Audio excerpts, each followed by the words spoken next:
Coming up on another exciting installment of That Was a Show.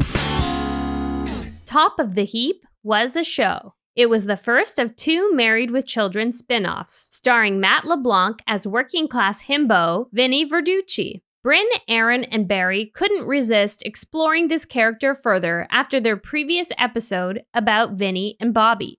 Ultimately, though, they agreed that the true star of this ill-fated sitcom was, spoiler, not human. Cold open. We grew up during peak sitcom. Seinfeld, Friends, The Fresh Prince. But those shows were diamonds in the rough. This podcast is not about those diamonds. It's about the rough. Some sitcoms were briefly popular in their time. Some were canceled almost immediately. You probably won't recognize most of these, and you'll ask, that was a show?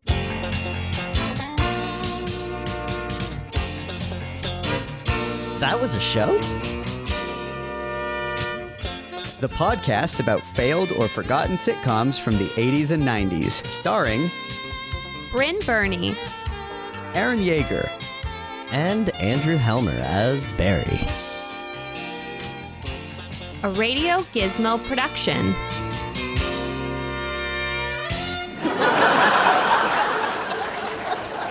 Let's launch into Let's our launch into this episode fun- here. Well, Barry, Mm. let me ask you this off the top. Mm-hmm. If you're blue and you don't know where to go, why don't you go where fashion sits? Putting on the Ritz. Exactly. Brynn, why don't you tell us about Top of the Heap? Oh boy. So Top of the Heap, as our regular listeners may remember, was first developed as a spin-off of Married with Children.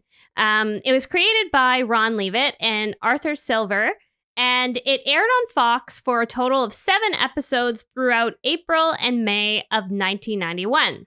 Top of the Heap follows working-class father and son duo, Charlie and Vinnie Verducci, as they pursue the Verducci master plan.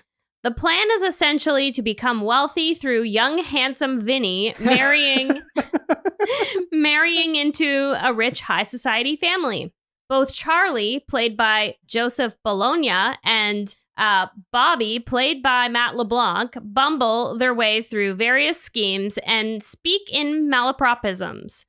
The show co-stars Joey Lauren Adams in a problematic role of teenaged Lolita next door, Mona.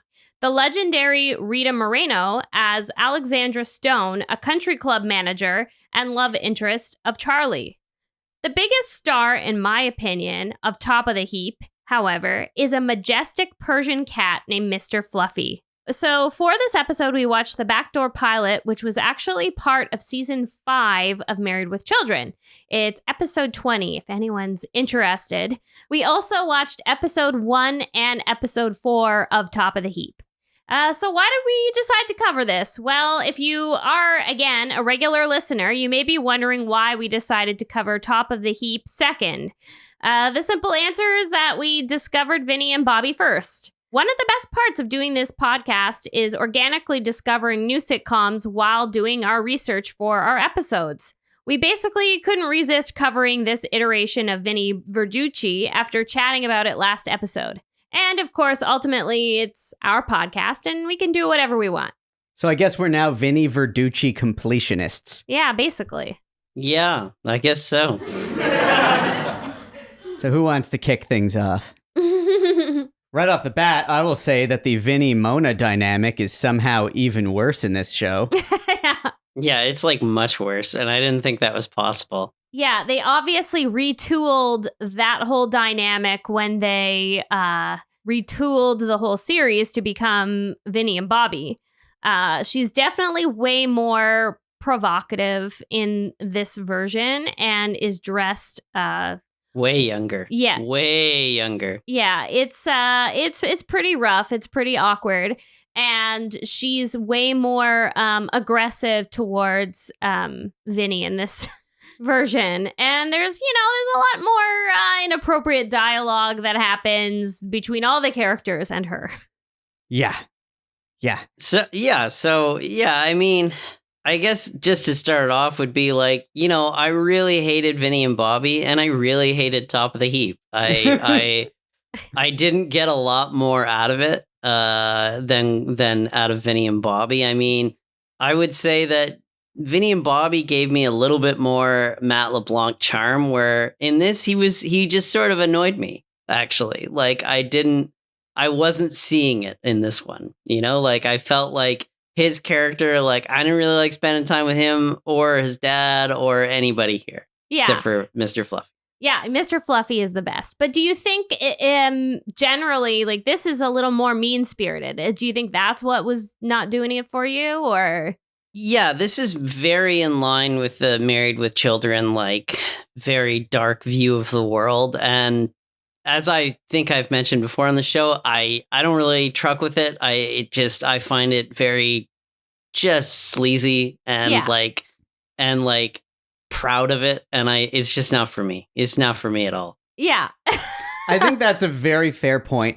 My first reaction is, I would say as compared to Vinnie and Bobby, I'll agree that like Matt LeBlanc came through a little bit more, like his innate talent in Vinnie and Bobby, where I thought this show was the stronger of the two was the basic premise, not the execution, mind you.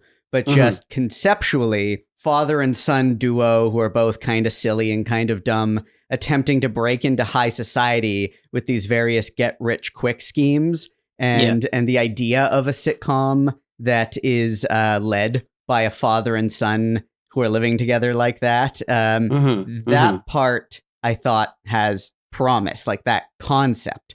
Now, in the execution of it, there are numerous problems.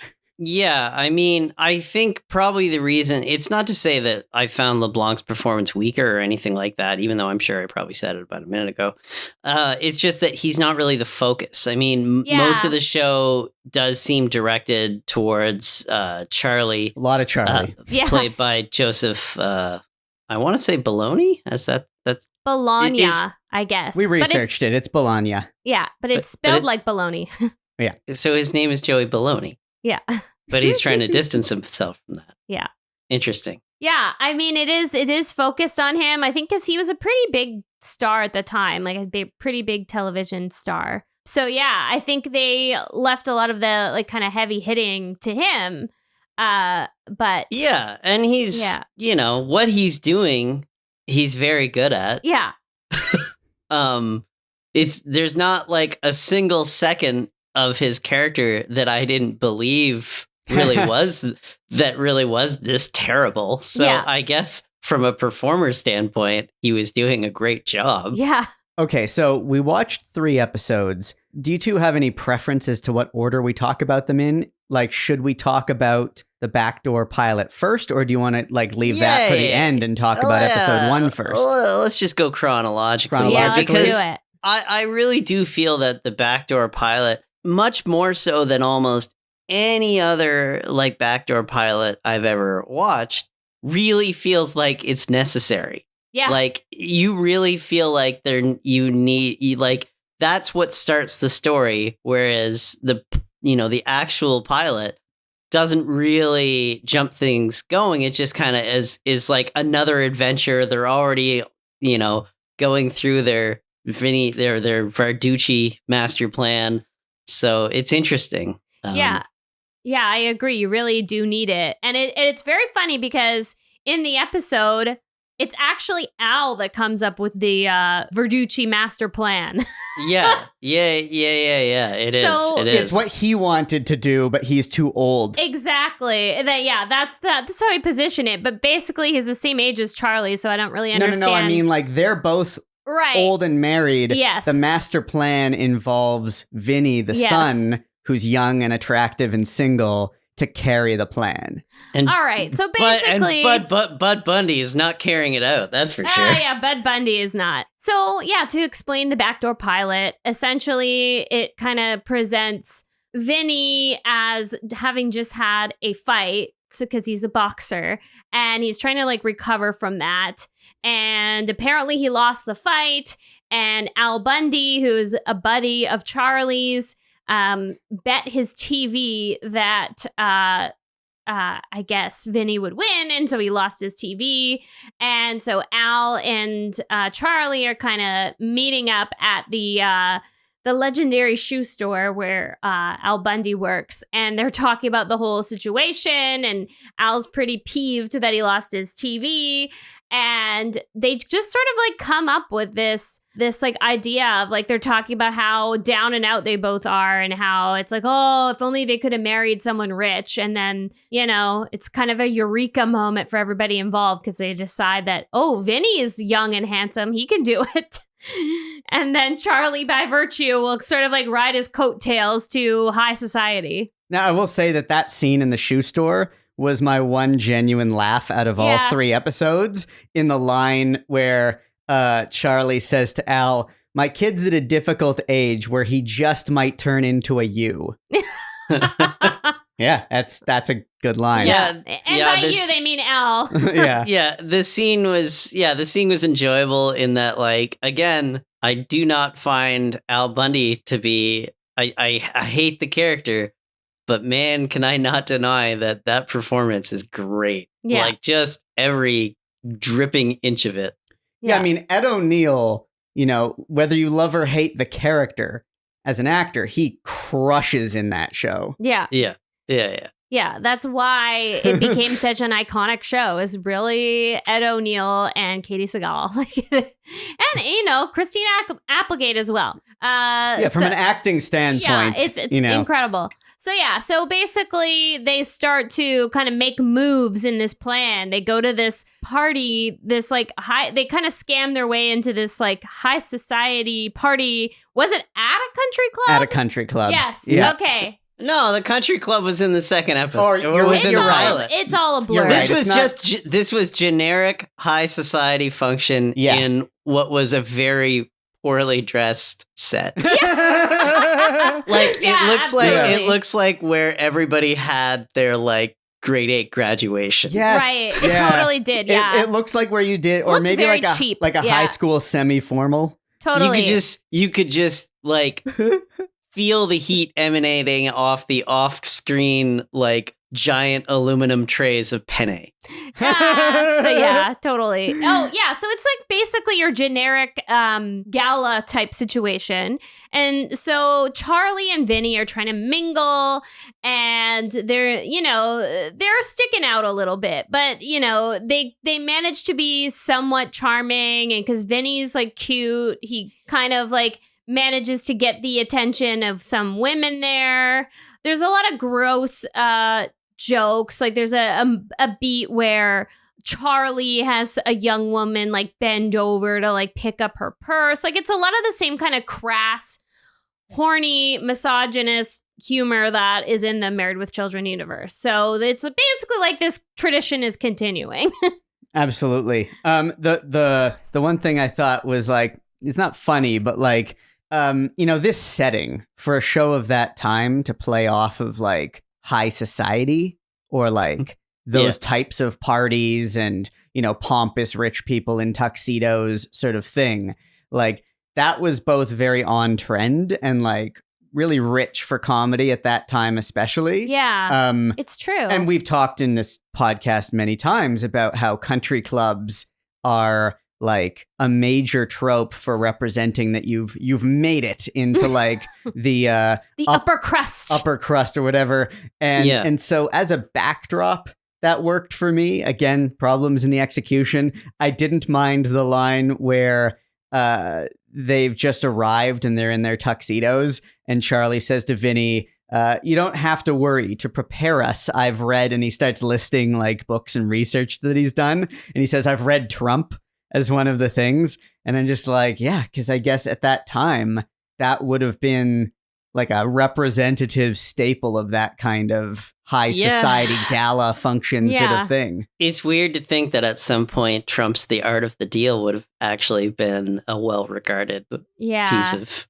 business literature. Yeah, like a bestseller for like spooky. Ugh. Yeah. Wow. And, yeah, like people weren't just buying it to see, like, to get between the lines, like. Yeah, and the line where it's like, if you don't know what to say, just say damn Democrats. Yeah, I laughed at that too. Because it's kind of funny.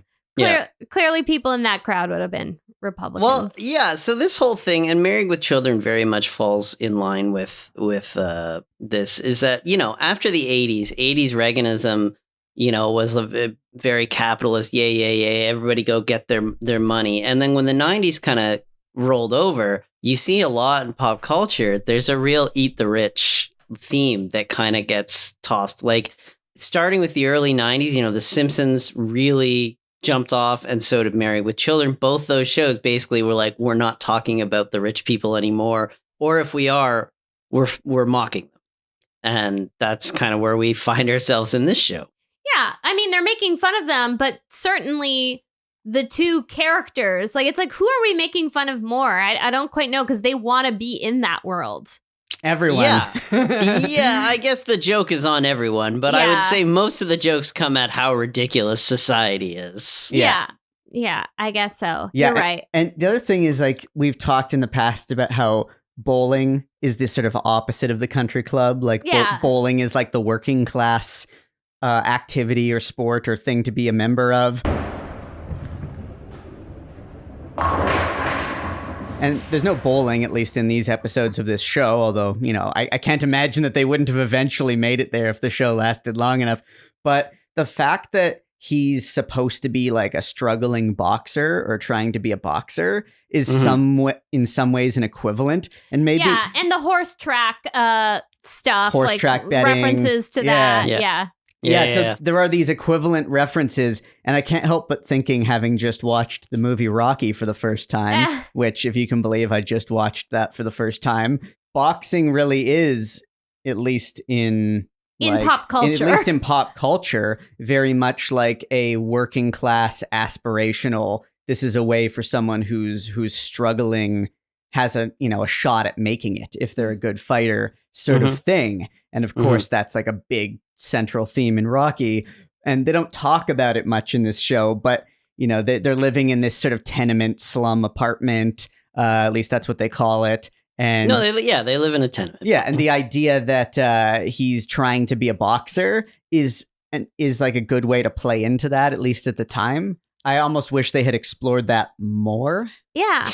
Yeah, actually, Vinny trying to be a boxer never really comes up again after it's the weird, opening scene where they lose money on him. Yeah. Maybe he's not trying to be a boxer. Maybe he was just in an underground fight or something. No, I think it's mentioned again in episode 1, but like very much in passing. But is it like he's trying to get out of it, and that's why they, because like Vinny is kind of actually painted as sort of a sensitive guy in that he loves his cat, which I thought was very cute. I loved, what a good cat dad he was. Like he loves that cat. And this is early 90s. You did not see a loving cat dad on TV then. You did not. Yeah. And let alone two. Exactly. It's like, we try not to get political on this podcast, but we are a very pro-cat podcast. Yeah, that's a hard line on this podcast. We are pro-cat. And we try not to talk about the fact that our podcast is financed by a cat. But she's tapping her paw. She says it's time to move on. Yeah. Question with the whole Mona thing. So the thing is that she's always just there, and she's coming on to him really hard, and he's trying to dodge this, or at least pretending to, hopefully trying to dodge this. But why is she always hanging out there? Why is he always hanging out with her? Why even have the opportunity to have those interactions? They're neighbors. Yeah, they're neighbors, but she's always just sitting next to him on the couch or something. And they never in this show establish why he even knows her and why she's hanging out there. They don't make a point of establishing it.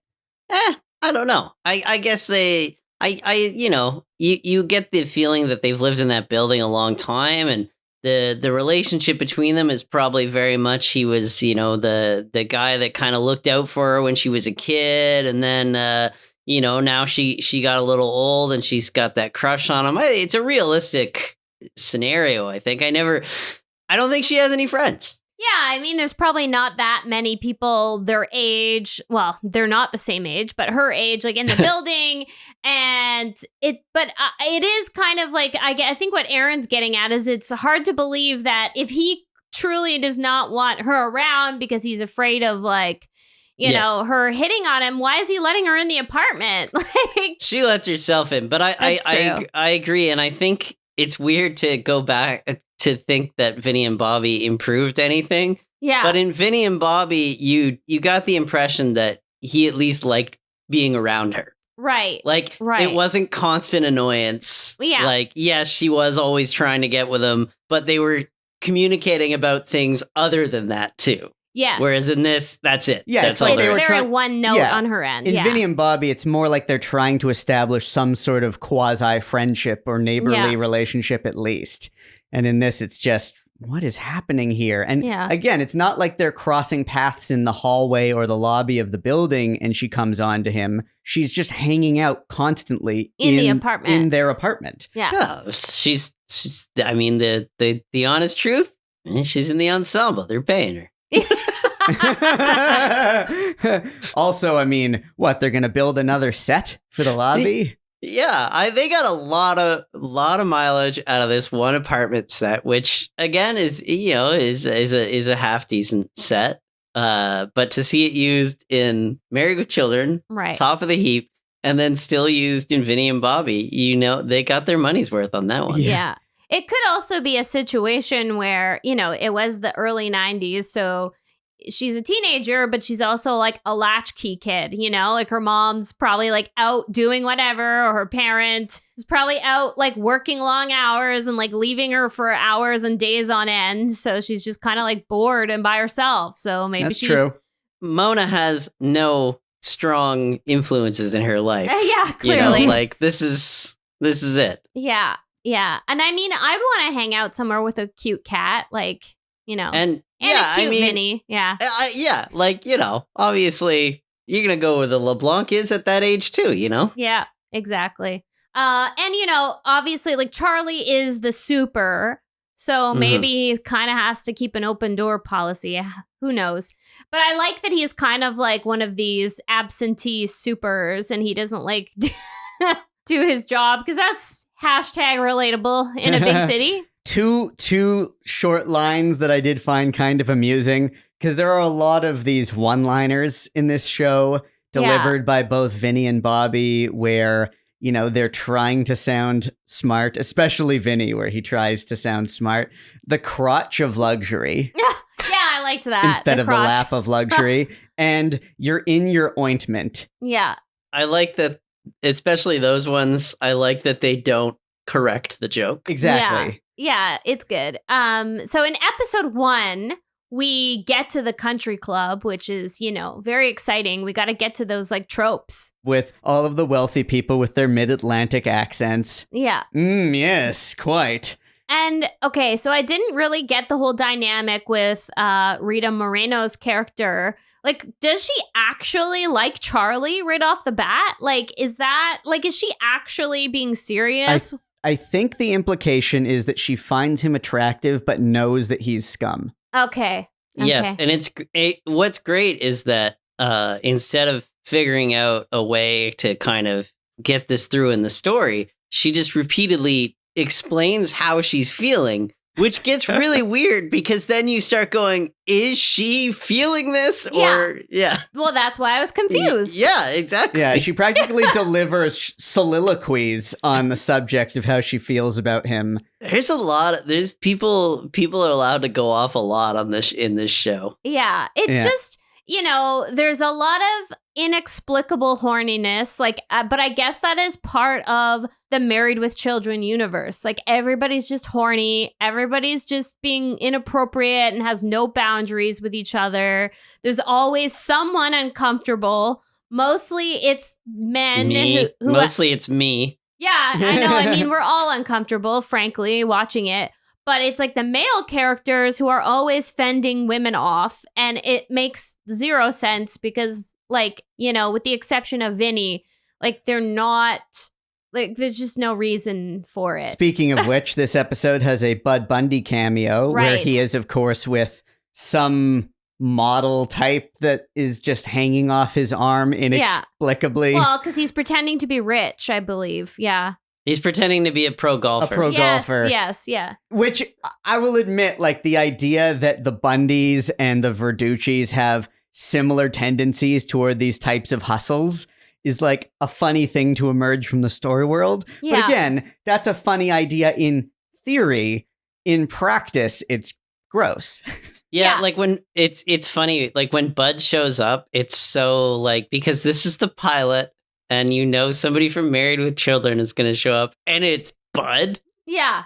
Yeah. It's fucking Bud. And then it just reminds you of that. It reminds you of the Simpsons spin-off episode where like they're in New Orleans and they like, and the Simpsons take off their giant masks and it's them. And it's just ridiculous because it's like, you just know there's going to be somebody from Married with Children pop up. Yeah. And then and seriously, the fact that it's Bud is just so stupid. Yeah. Now, the cameo I did enjoy was the brief moment on screen of actor Richard Fancy, a.k.a. Mr. Lipman, a.k.a. head of Pendant Publishing. Did you catch that?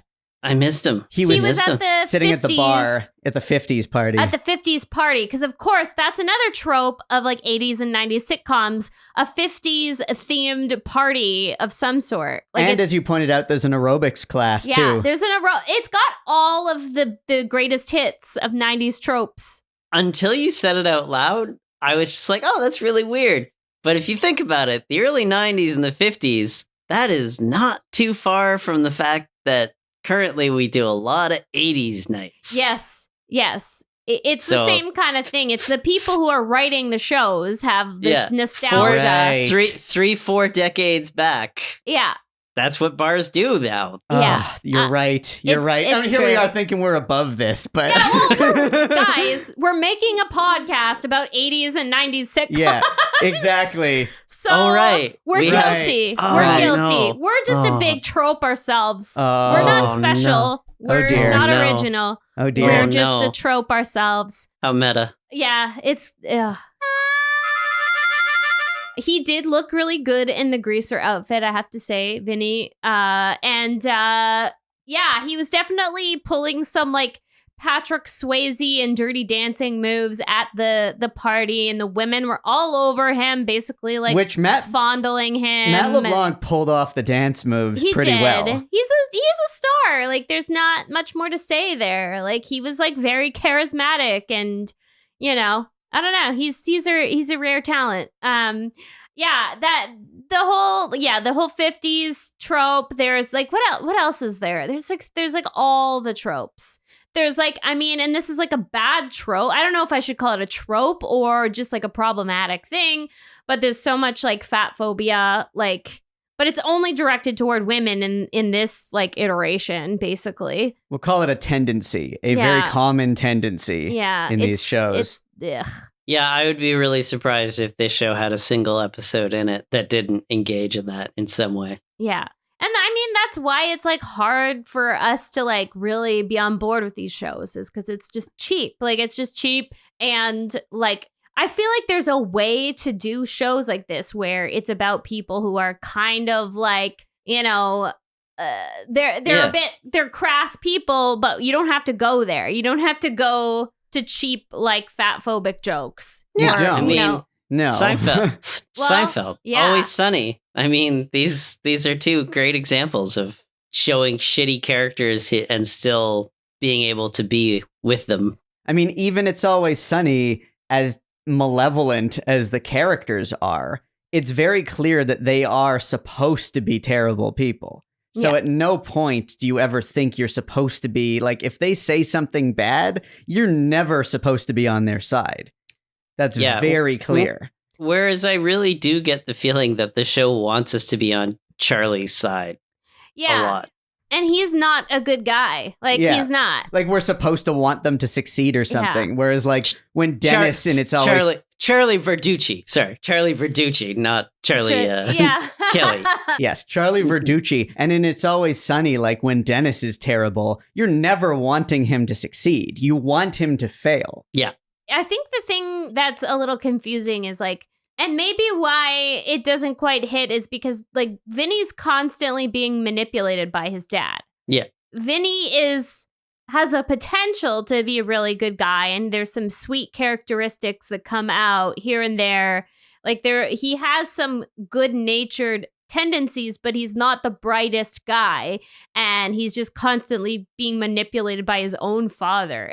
Correct. But he also kind of knows it. And his boss. And his boss. Yeah. It's rough. It's like, poor Vinny, nobody's on his side. He kind of knows it, though, and there's a line where he says to his dad something to the effect of, "I'm just a pawn in your checkers game." Yeah.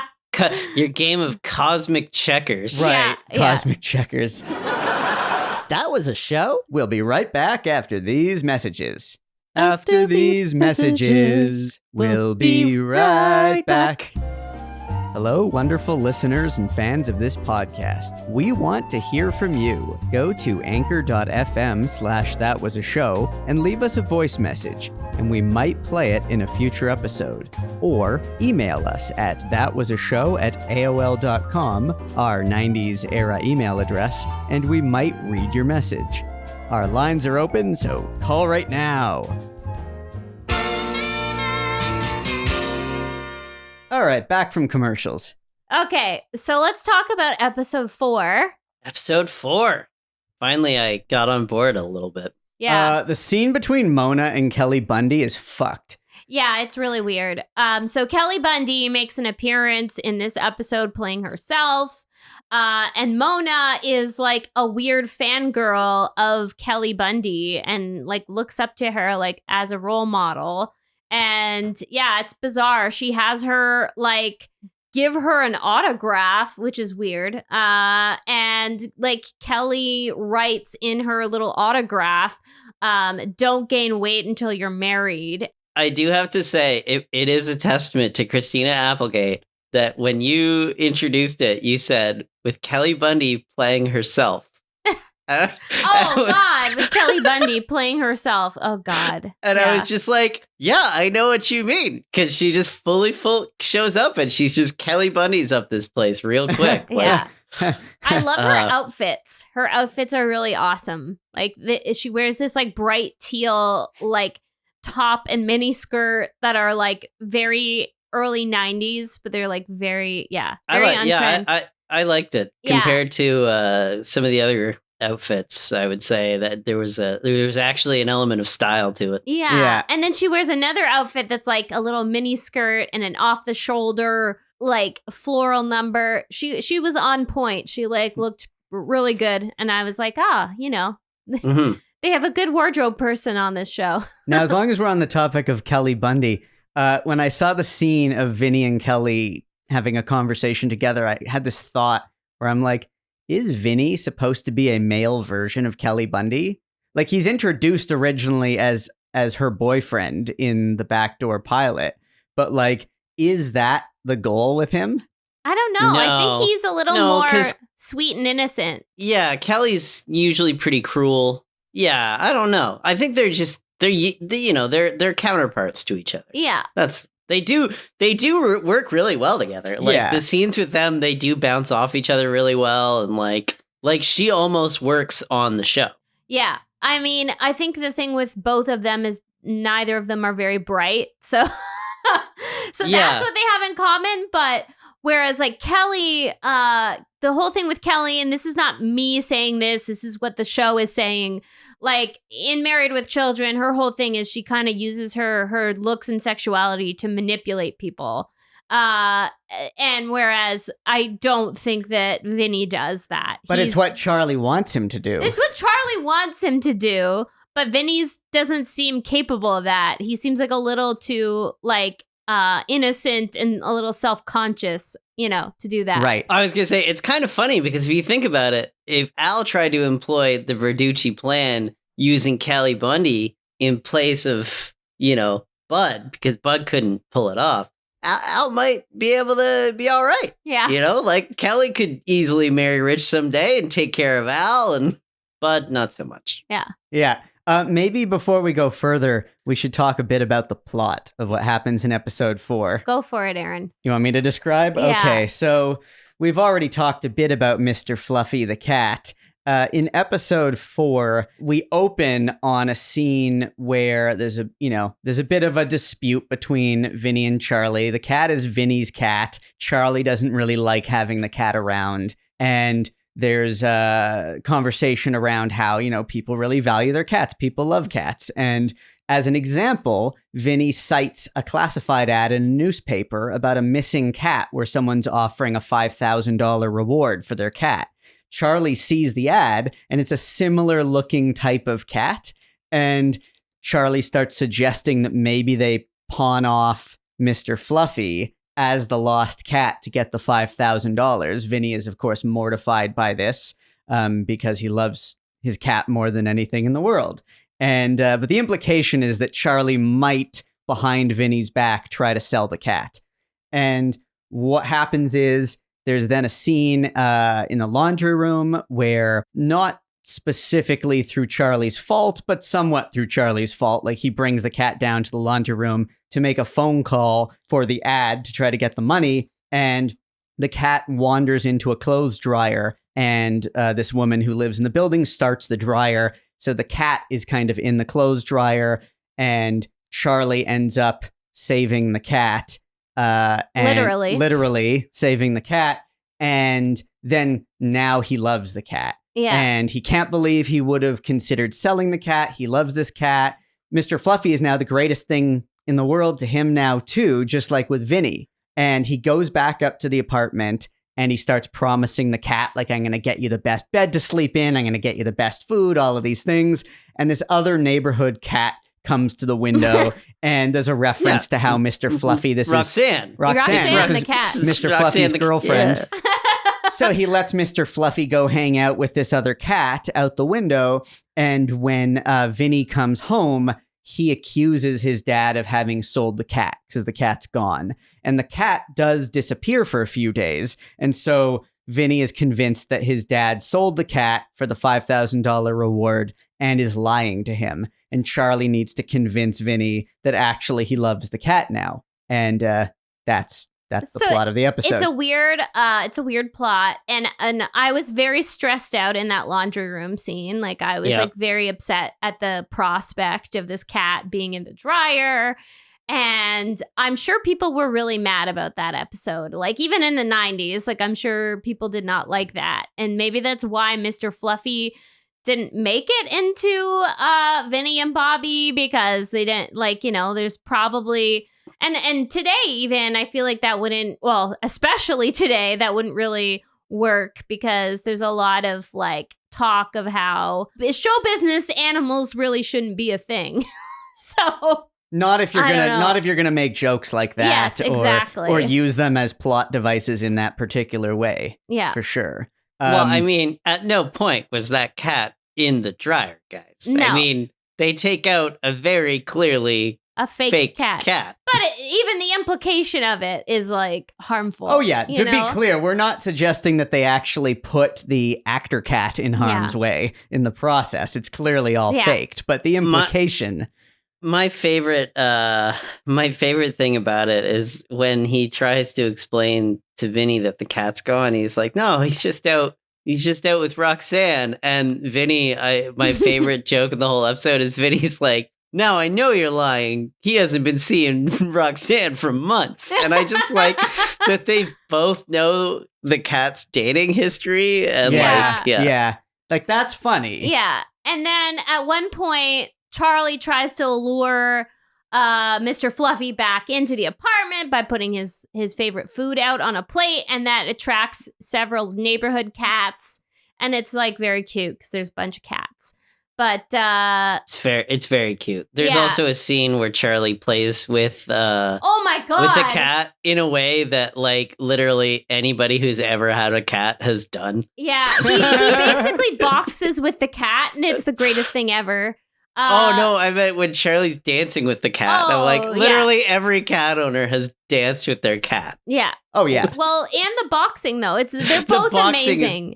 The boxing is so cute. It's classic. And I feel like Matt LeBlanc must be a bit of a cat person because he's got great chemistry with Mr. Bobby. And that cat is so well trained because the cat doing the boxing is like really, really funny and looks amazing. And it's just a simple, it's just a simple, it's the cat knows this trick. So they wrote it in and it's awesome. I tried to research Mr. Fluffy and I couldn't find anything. Like I tried to have his own spin-off segment because he was just he was incredible, but I couldn't find anything. So if anyone out there knows about this white Persian cat, Mr. Fluffy, please write to us. Yeah, because it's hard to believe that a cat that well trained with that kind of screen presence isn't in several other shows and movies. And he's beautiful. He's got he's like one of these cats that looks like he's wearing eyeliner all the time. He's iconic. And it was really well selected because, these are some kind of trashy guys who are trying to be in upper class society. So like I said in the previous episode, he's it's funny that they have this very majestic cat. It's definitely the type of cat that some old elite woman named Florence would have. A wealthy dowager. Yes, exactly. Spoiler alert, the ending of the episode is that Mr. Fluffy does return. So yes, he comes back. When Vinnie finally believes his dad that his dad did not sell the cat, they both commit to go out into the streets to find their lost cat. And just as they close the door to leave, Mr. Fluffy comes back in through the window, beelines straight to the couch and turns on the TV and starts watching TV in what is a very Buck Bundy sort of move, which is kind of funny. And it makes me ask, is it that this show has a save the cat scene, or is the cat trying to save the show? I think you answered your own question. Because Mr. Fluffy is the most compelling part of this series. Yeah. Yeah, I was so it was so funny how much more engaged with the show I was in this episode. All of it cat related. Yeah. like when you open describing and you're like, oh, Kelly Bundy stops by. I was like, oh my God. Yeah. I forgot she was in this episode because all I was thinking of was this cat. Yeah. Yeah. So in the laundry room scene, I started to notice that Joseph Bologna seems to actually be doing a bit of an Ed O'Neill impression. At least that's how it came across to me. I kind of thought that too, actually. And not throughout the whole series, but just in that scene, it really felt like he was Al Bundying it up a lot. Beyond the fact that it's established that these two characters are friends in the story world, it seemed like he was doing an Ed O'Neill impression in his line delivery and his body language. Especially when he's talking to the other tenant. It reminds me a lot of Ed O'Neill dealing with customers that he doesn't, or the Al Bundy dealing with customers that he doesn't care for. Yeah, that's what I put in my notes. At the shoe store, it's Al at the shoe store in that laundry room. It's that same kind of surly, a dismissive attitude that is peppered with misogyny and lots of fat shaming. And it's gross. None of this is in a good way, but it really felt like that's what was happening there. The one thing I failed to note when we were talking about the backdoor pilot, speaking of endings, is that we established how Al lost his TV to Charlie in a bet on the outcome of Vinnie's boxing match. And at the end of the episode, you see Vinnie sleeping on a pull-out couch, and a burglar comes in through the window with a ski mask, and it turns out to be Al Bundy stealing his TV back, which was actually kind of funny. But why did he steal that TV? That was his TV. I don't understand that though. How would he lose? He just stole their TV. He stole their TV to replace his TV. So it's a retribution theft. Yeah. It's theft. It's theft. It's just theft. And I don't know why. So I don't know why there had to be so much continuity with the TV, because in episode 4 they get a new TV and I'm like, man, most shows would forget that the TV got stolen in the other episode, but you guys, you needed to make it up. You need to make sure that we knew these people couldn't afford that TV. And I respected them just a tiny bit at that moment where I was like, yeah, you're right. That TV got stolen. So, Brynn, what can you tell us for 6 Degrees of Friends for Top of the Heap? Well, the most obvious, connection is through Matt LeBlanc, obviously. That's the primary 1 degree connection. And there's also another 1 degree connection through Christina Applegate, because she plays Kelly Bundy in 2 episodes of Top of the Heap. She also plays Rachel Green's sister, Amy Green, on Friends. Right on. So Rachel had 2 sisters, right? Yeah. So the other she one's might have had more. The other one's Reese, right? Yeah, so Reese Witherspoon plays Rachel's youngest sister. Interesting. But I don't know how many sisters she's supposed to have, because I feel like there almost was even another one in there. Basically, whenever they wanted to write in a character like that, they just said, she has another sister. Yeah. Yeah, they did that with Joey's sisters, too. Yeah, it's funny.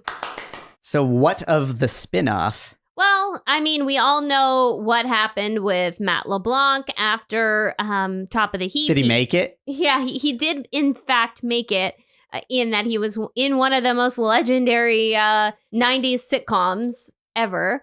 And, everyone else went on to bigger and better things. As I mentioned last episode, Joey and Lauren Adams went on to be in several films and television shows. It's funny because her and Robert Bologna were both in Big Daddy together, so that's kind of a funny reunion. Everyone else in the main cast continued to be in films and television, and I don't feel like listing it all, but they all did just fine after this. And we like to think that Mr. Fluffy got many great roles, but we haven't been able to find out yet. Yeah, or I like to think that he actually just retired and got to live a life of luxury with all the wet food and all of the, cat toys that he could want or desire. In a beach house in the Palisades. Yeah. I'm really upset there's not a cat IMDb that is just find the cat from this particular show. But there should be. Maybe I should create that. Cat IMDb. Should we check in with Mr. Producer to see if he has anything to contribute to this discussion?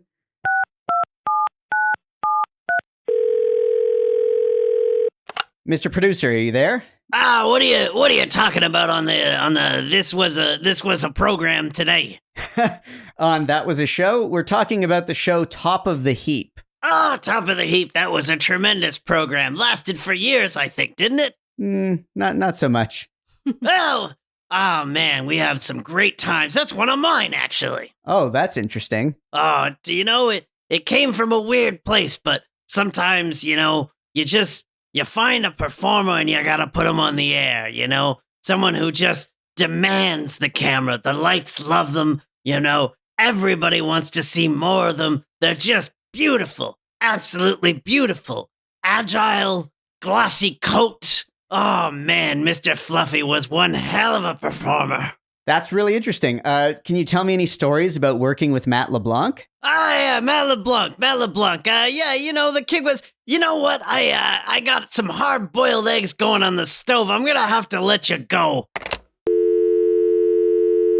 So, does anyone have any leftovers? I have just one, I think, and I didn't really know where to fit this in, but I just kind of feel like I have now seen 4 episodes with this Vinnie Verducci character, and I gotta say, it's too many. I'm done. I've seen way too much. I love Matt LeBlanc, as I've said many times on this. I just cannot, I'm glad he only got to, bomb 2 full shows in this role, and that they didn't do a third. It was nice that, I'll say it was nice that there was no Bobby on this. That was a plus. Well, thanks everyone for tuning in. Until next time.